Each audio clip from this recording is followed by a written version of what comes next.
With the Blue Jays back in action and the Leafs gearing up for the playoffs, bars and restaurants across the city will be getting a much needed boost to business. And thanks to a lifeline in this week's federal budget, sports fans will not have to worry about the price of alcohol rising throughout the season. It would have impacted consumers as well. The restaurants try to hold on to as much as that as they can, but they're operating at very low margins. The cost of alcohol will not be skyrocketing as expected on Saturday, with the federal government cushioning the annual tax hike that's aligned with inflation after being bombarded by industry leaders. Many restaurants, 50% of our operators are either operating at a loss or just breaking even right now. It feels like life is back to normal, but for especially the restaurant industry, it's still not where it once was. No, it isn't. And if you look at downtown cores, 40% in Toronto are still working remotely. That goes up to 60% in Ottawa.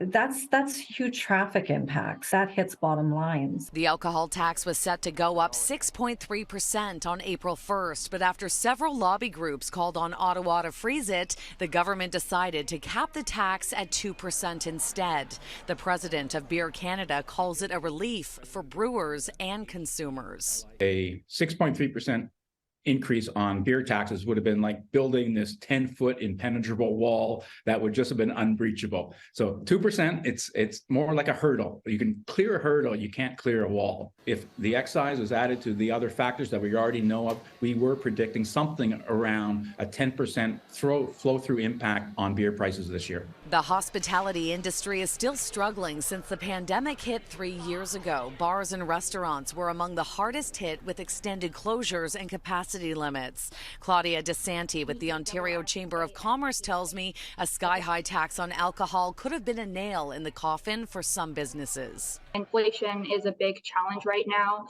We saw a 10% increase in food prices year over year. We're already seeing from RBC data that consumer spending on restaurants and bars has gone down. With the alcohol tax less of a concern right now, I'm being told businesses can focus on getting back on top.